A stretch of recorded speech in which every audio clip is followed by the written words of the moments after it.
여러 가지 교육적 기회들을 마련해 볼 수 있으니까 적극 이 천안학군을 한번 활용해 보시는 게 좋겠다. 보통은 이제 전주 쪽으로 많이 내려가시는데 전주 말고 숨겨진 진주 같은 학군이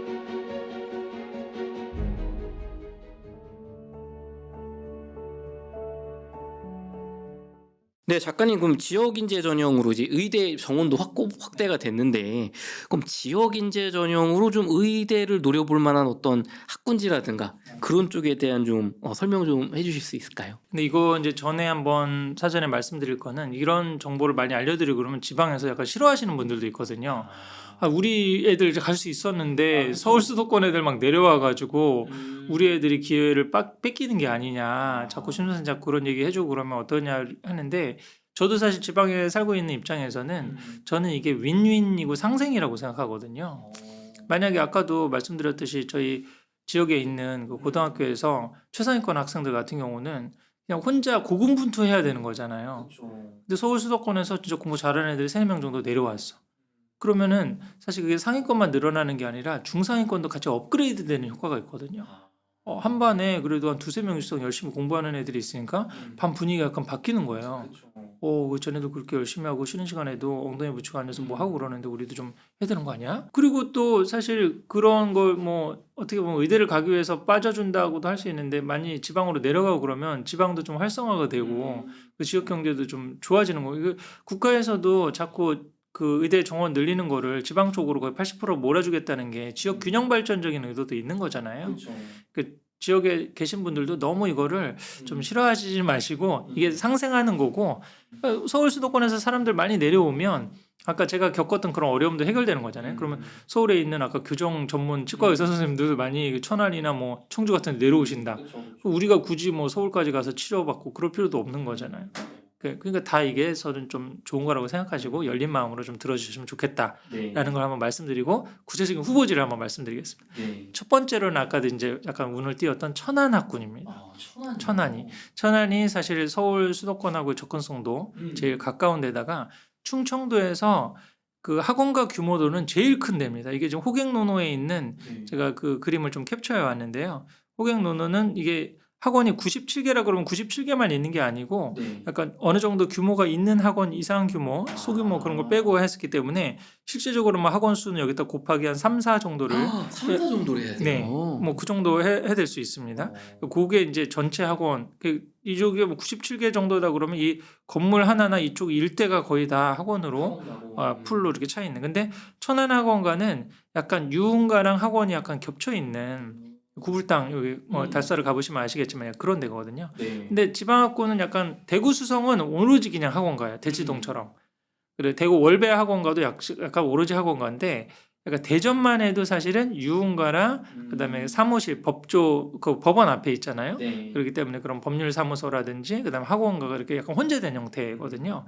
근데 약간 뭐 구불당 학원가는 약간 그런 특징은 있기는 하지만 그래도 충청도 전체에서 대전 빼고 가장 큰 규모의 학원가가 있기 때문에 이 정도 한 100개 단위 학원가가 있다라 그러면 중학교나 고등학교 선행 정도를 할 수 있는 그런 사교육의 인프라는 충분히 갖춰져 있다. 그래서 서울 수도권에 사시다가 이제 지방으로 내려가실 때 약간 걱정되는 게 다닐 만한 학원이 없다라고 하는 고민도 있거든요. 실제로도 신도시 어느 지역이라고 좀 말씀드리긴 그런데 거기에서 계속 저한테 오는 피드백이 한두 달 다니다가 선생님이 바뀐다든지 아니면 선생님이 딱 부모님 보시기에도 너무 실력이 높지는 않은 것 같아. 뭐 그리고 이게 좀 뭔가 체계가 없는 것 같아. 뭐 이래서 결국은 나는 좀 더 큰 뭐 분당으로 간다든지 뭐 이러는 어떤 지역들도 있거든요. 그래서 그런 부분을 한 100개 정도 이상 되면 어느 정도 그 정도 고민 없이 뭐 웬만한 프랜차이즈 학원들 다 들어왔을 가능성이 상당히 많고 그러니까 그렇게도 해볼 수가 있고 또 천안이 또 장점이 뭐냐면은 특목 자사고 중에 충남 삼성고라고 수시형 자사고가 있고요. 천안북일이라고 하는 전국 선발 자사고가 있어요. 그다음에 충남과고 과학고등학교도 있고 뭐 충남외고도 있고 특목 자사고 라인이 상당히 어느 정도 갖춰져 있고 아까 말씀드린 충북 삼성고하고 그다음 충남 삼성고하고 이 천안북일고 같은 경우는 전국 100위권 학교 서울대 입시 결과로 해서는 거의 10명 이상의 합격자를 내는 그런 학교들인데 여기에 그 충남 지역인재 전형이 있습니다. 다른 데랑 그 충남 삼성고 같은 경우는 삼성 임직원 자녀하고 나머지는 다 충청 사람들만 충남 사람들만 뽑아주는 거예요. 근데 여기서 지금 제일 사실은 충청권에서 그런 충남 지역인재 전형으로 많이 들어가는 그런 학생군이 천안 쪽에서 제일 많아요. 천안 학군이 그만큼 좀 제일 중학교 학군이 세기 때문에. 그럼 천안 이쪽은 사실 불당동은 그렇게 뭐 사실 시골도 아닌데. 시골도 아니에요. 완전히 신도시고 거의 동탄이나 분당 분위기라고 거의 보시면 되거든요. 가보셔서 아시겠지만. 그다음에 또 하나는 공주 한일고라고 한 100여 명 정도 되는 그런 남학생 기숙학교인데요. 여기서 서울대하고 의대가 거의 한 20-30명씩 쏟아져 나오는 여기는 이제 전국에서 전교 1등 학생들만 지금 가는 그런 학교인데 여기서도 지금까지는 좀 바뀐다는 얘기는 있는데 반 정도를 충남 지역인재 전형으로 뽑습니다. 그 충남 지역인재 전형의 한 60%는 천안 출신 학생들이 가요. 그래서 이런 특목 자사고 라인이라든지 비평준 학교를 갈 수 있는 TO가 굉장히 많은 데가 천안이고 대전은 그 TO가 없습니다. 대전은 전국 전형으로 넣어야 되는데 천안이나 뭐 예산이나 당진이나 이쪽에 살아야지 이제 이 충남 지역 전형을 쓸 수가 있어요. 그 부분에 이제 장점이 있고, 근데 우리 아이는 뭐 특목 자사고 갈 정도의 수준은 아니다. 근데 그리고 오로지 또 거기 가면은 내신 경쟁이 불리하니까 의대 가기는 힘들 것 같다. 이렇게 생각하신다면은 그 천안권에 200위권 서울대를 한 3-4명 정도 가고 의대를 한두 명 이상 보낼 수 있는 200위권 학교가 천안고라든지 천안제일고라든지 복자여고라든지 한 3학교 정도가 있습니다. 그 일반고 선택지도 굉장히 좋고 나머지 다른 일반고들에서도 그런 뭐 충남대 의대라든지 해서 지역인재 전형으로 가는 인원들이 꼭 한 학교에 2-3명 이상씩은 나오거든요. 그러니까 근데 이 인원이 는단 말이죠. 그 이전엔 2-3명이었는데 지금은 2배씩 느는 거니까 그 이전엔 전교 3등까지 의대를 갔다면은 웬만한 천안권에 있는 300위권 학교에서 한 6등, 7등도 이제 의대를 갈 수가 있다는 얘기예요. 그러면 진짜 연고가 있고 좀 직업 선택이 자유로운 가정은 안 내려갈 이유가 뭐냐는 거예요. 저는 제가 생각하기에는 가가지고 애 공부하는 상황을 봐서 영 아니고 주변에 너무 분위기 휩싸인다. 그러면 다시 유턴하면 되는 거잖아요. 유턴하면 되는데 그렇지 않고 뭔가 애가 가능성이 있고 의지도 있고 그렇다. 그 이전에는 아까 서울권에서는 그리고 또 분당 같은 데나 아니면 대치동 같은 데서 살아 나는 공부를 그렇게 잘하지는 않아 열심히는 하는데 성실하게만 하고 못한다고 생각했는데 이쪽에 왔더니 뭐 성적이 좀 나와 반에서 그래도 1등 정도를 해보고 그래 그리고 공부 자신감이 좀 생기고 그랬어요.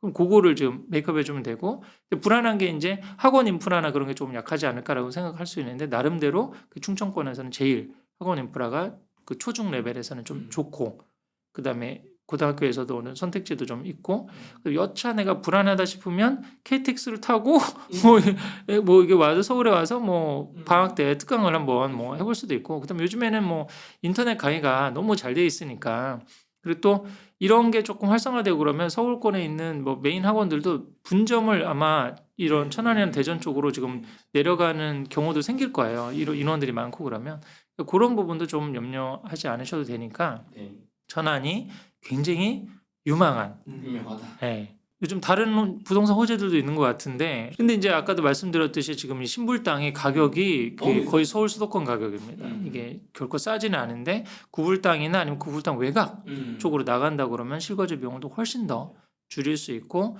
여러 가지 교육적 기회들을 마련해 볼 수 있으니까 적극 이 천안학군을 한번 활용해 보시는 게 좋겠다. 이게 첫 번째 한번 권해드리는 지역이고요.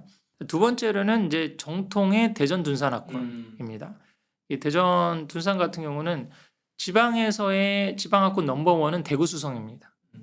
대구 수성은 특히 의대 쪽에서는 거의 대치동 못지않은 대구 경신고등학교에서 그 이전에 의대 수능 만점이 4명이 한 학교에서 4명이 나왔습니다. 대지동에서도 한 명이 나올까 말까 하는 데인데 그 수능 경쟁력이 엄청난 데고 그다음에 아예 특목자사고도 별로 선호하지 않는 지역이에요. 중학교 때부터 아예 그냥 영수 고등학교 수능 공부 그렇게 해가지고 그냥 너는 지역에 있는 여기 그 대구 수성에 있는 일반고에 가가지고 내신 잘 받고 그리고 거기서 내신도 1등급이 아니어도 돼. 2, 3등급을 좀 밀려도 충분히 의대를 가. 아니면 수능 경쟁력도 있고 그렇게 해서 이따가 좀 입결을 좀 자세히 볼 수 있으면 제가 데이터를 말씀드릴 수 있는데 그 정도가 이제 그러니까 지방에서 넘버원은 대구 수성이에요. 근데 넘버 2가 어디냐? 대전 둔산인데 대전 둔산은 의대뿐만 아니라 약간 이 그 뭔가 서울대라든지 카이스트라든지 그쪽에 카이스트도 있고 다 연구 분위기잖아요. 그 석박사 출신의 부모님도 굉장히 많아요. 대전을 가면 또 엑스포도 있고 과학관도 있고 기본적으로 딱 가면 과학을 해야 될 것 같은 분위기야. 약간 실험을 뭔가 해야 될 것 같고 어렸을 때부터 보고 듣는 게 다 그거야. 그 저도 지금 주말마다 가끔 우리 겨울에 특히 갈 데 없을 때 대전과학관 자주 가거든요. 저희 아이가 쯔나미하고 헤일 이런 거 좋아해요. 그래서 실험을 가서 해보고 어렸을 때부터 가서 이런 원리를 이용해서 이렇게 하는 거구나. 뭐 그러니까 전반적인 분위기가 수학과학을 할 수 있는 분위기이기 때문에 사실 중학교 경쟁력도 굉장히 높고 학원가도 지금 아까 163 호갱론어 기준으로 해서 아까 100 이상이면은 어느 정도 뭐 한 200 정도 150 이상이면 수능 경쟁력이 있다고 보거든요. 근데 대구 수성은 수능 경쟁력이 확실한데 대전은 수능까지 따라가느냐는 조금 이제 약간 퀘스천 마크가 있어요. 그래서 뭐 대전 학군에 있으면서 또 주말에는 대치동으로 올라온다 뭐 그런 가정도 있기는 한데 하여간 뭐 이 충청권에서는 가장 압도적인 그런 지역이고 또 여기서 고등학교 선택지도 그렇고 그 둔산동이 여기가 이제 집값이 굉장히 비싼 데잖아요. 근데 여기만 좀 벗어나서 이쪽으로 좀 외곽으로 빠져도 가격대가 거의 전세 기준으로 해서 3억대 이하로 확 낮아지는 지역들이 상당히 많습니다. 그래서 제가 많이 이걸 권하죠. 실거주는 이쪽으로 학원은 뭐 이렇게 전철 타고 이렇게 다니면 되는 거잖아요. 뭐 두세 정거장이에요. 이거 이 정도니까 이렇게 하고 그다음에 선호하는 학교도 탐방중학교라든지 문정중학교라든지 여기 메인에 있는 지금 중학교들을 많이 선호하는데 이쪽에 있는 좀 외곽에 있는 그런 저기에서 좀 내신 경쟁도 덜면서 오히려 영수선행을 하면서 이 고등학교 준비를 해서 또 여기에 있는 웬만한 대전의 일반고도 아까도 마찬가지죠. 여기가 충청권인데 충청권의 의대 정원이 역시 2배 이상씩 늘 가능성이 있거든요. 그 웬만한 대전권에서 그전에는 한 3, 4등, 전교 3, 4등까지가 의대 갔다 그러면 역시 마찬가지로 5, 6등, 7, 8등까지 문이 열릴 수 있는 상황이니까 근데 아까 천안이 조금 불안하다. 그런 학원적인 인프라가 좀 불안하고 염려가 된다. 또 잘하는 애들하고 좀 더 경쟁을 시켜야지 천안은 조금 그런 잘하는 애들이 없으니까 얘가 게을러질 수도 있을 것 같다. 그러면 또 하나의 선택지로 지방에서 좀 그 선택해 볼 수 있는 게 그러니까 대구 경북이나 호남까지 내려가는 좀 거리감이 있잖아요. 서울 수도권에서. 대전 정도면 한 2시간 정도면 갈 수 있지 않을까? 이렇게 생각을 하게 된다면은 한번 대전도 하나 이 옵션이 될 수 있다고 보고요. 이제 호남권에서는 호남이 또 하나 좀 권해드리는 지역이 수능 학생 응시생 대비 의대 지역 인재 전형을 뽑아주는 비율이 제일 많은 데가 호남입니다. 인원수로는 대구 경북이나 부울경이 굉장히 많거든요. 근데 호남 자체가 인구가 좀 적기 때문에 그 수험생 대비 사실은 비율이 굉장히 잘 나오는 데고 특히 전북대학교 같은 경우는 전북 학생들만 뽑아주는 그런 의대 전형이 있거든요. 그게 전체 의대에서 합격 커트라인이 제일 낮은 곳이에요. 이제 아시는 분은 다 알아요. 그래서 이미 사실 전주 쪽으로 많이 일부러 전략적으로 연고가 있으시거나 그러신 분들은 많이 내려가신 분들도 상당히 많이 있죠. 그래서 이제 보통은 이제 전주 쪽으로 많이 내려가시는데 전주 말고 제가 조금 학군 지도에서도 좀 소개했던 숨겨진 진주 같은 학군이 익산 학군이다. 익산 거의 생각 안 해요. 전북에 있습니다. 전북대 의대가 됩니다. 전북대 의대가 지금 되고 원래 익산에 여기 남성고등학교라고 전국 100위권 학교가 있었고 자사고였는데 일반고로 전환됐어요. 그리고 또 여기 그 이리고등학교도 있고 뭐 익산고등학교도 있고 이런 데도 있는데 거기도 농어촌 지역에 있고 그런데 입결이 굉장히 좋았던 그런 학교들이거든요. 그다음에 여기에 영등동이라고 있는데 여기가 학원가가 그 호갱론어 학원 지수로 해서 97 정도가 나옵니다. 전북 광주 빼고 전북 1위 정도 지역이 나오는 되거든요. 그러니까 이 정도면은 아까도 천안과 마찬가지로 초중 학원가는 돼 있다. 완전히 그냥 뭐 허허벌판이고 맨땅에 헤딩하는 지역은 아니라는 거예요. 그다음에 여기에 익산역이 있는데 아까도 익산역은 어떤 겁니까? KTX하고 SRT가 다 지나가는 한쪽만 지나가는 데가 아니기 때문에 오히려 이 지금 저도 제가 거기 우리 지방에 살아서 가끔 오송역을 이용하는데 오송 그 전에 뭐 광주에 강의가 있어서 내려가고 그러면 오송에서 잠깐 졸면 익산이더라고요. 서울에서도 피곤하시면 눈 떠보면 익산일 거예요 아마. 그러니까 그렇게 또 KTX가 있기 때문에 아주 멀지는 않다는 거예요. 이게 사실 직주건접도 물리적인 거리보다 교통거리가 굉장히 중요한 거잖아요. 근데 요 익산역 앞에 사시면 되는 거 아니에요? 그래가지고 만약에 서울에서 출퇴근이 완전 불가능한 지역도 아닙니다 사실은. 본인 직장이 뭐 광화문이나 서울역 근처에 있다 그러면은 아까 SLT도 있기 때문에 강남 쪽에 있어도 수서 쪽에 있다라고 그러면 아마 아버님은 그러면 거기서 직장 하시고 우리 어머니하고 이쪽은 내려가서 한번 익산을 한번 해보면 전북대 아까 전북 지역인재 전형은 전북만 된단 말이에요. 또 호남 전체도 아니고 그런 메리트도 있으니까 이런 건 진짜 좀 학군을 진짜 연구하고 많이 답사를 다녀봤을 때만 좀 시야를 가질 수 있는 거니까 우리 여러분 구독자님들에게만 꿀팁으로 드리는 거니까 이런 기회들을 좀 잘 활용을 해보시면 좋겠고 그다음에 처음에는 이제 서울 수도권에서 연구가 없으면 뜬금 이렇게 내려가기 쉽지가 않아요. 그래서 제가 권해드리는 게 두세 가정이 좀 연합을 해서 한번 방학 때 한번 답사를 가도 되고요. 또 하나 제 입시지도에서도 팁을 하나 드렸는데 초등학생 교환 교류 제도라고 하는 게 있습니다. 그 보통 산촌 유학할 때 많이 쓰는 건데요. 서울에서 이제 동탄에서 사는데 그 코로나 때도 우리 지금 홍천에 있는 우리 지금 산촌 유학하는 그런 한 팀들이 우리 지금 자연출산한 가정들이 가서 하는 살린 학교가 하나 있거든요. 거기서도 지금 동탄에서 코로나 때문에 학교를 거의 못 갔던 거예요. 1학년인데. 그러니까 뭐 학교생활 요즘 그래 코로나 세대가 지금 학교생활 적응 못하는 애들 굉장히 많거든요. 근데 그런 상황에서 동기가 돼서 한번 그쪽으로 가서 산촌 유학을 하게 됐는데 그때 어떤 제도를 썼냐면은 한 달 정도 같은 경우를 교환학수제를 신청을 하면은요.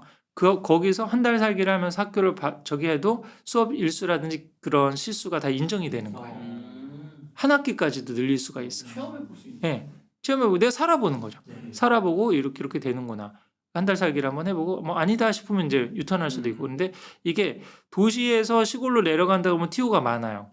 근데 시골에 있는 애가 도시에 있는 거 체험한다 그러면 TO가 없어. 여기도 좀 과밀학급인데 누구를 받아주겠어요. 이게 안 되니까 마찬가지예요. 지금 여기도 만약 익산이나 이런 쪽으로 해서 별로 학생도 많이 아는 지역으로 해서 나 한번 살아보겠다. 그러면은 그런 초등학생 교환교류 제도를 활용해 볼 수도 있습니다. 그러니까 이런 것들 한번 응용하시고 제 블로그라든지 아니면 강연 때 참조하셔가지고 뜻 있는 분들이 한번 연구를 해서 한번 준비를 해보셔도 좋을 것 같습니다. 오늘 정말 귀중한 인사이트 많이 나눠주셨는데요, 소장님. 그 소장님의 그 공부머리의 발견, 그리고 더 나아가서 그 안에 있는 이제 공부머리를 테스트할 수 있는 여러 가지 인사이트와 구체적인 도구들을 소개시켜 주셨는데 시청자님들께서 꼭 한번 확인해 보시고 자녀 교육에 있어서 큰 도움 받으셨으면 좋겠습니다.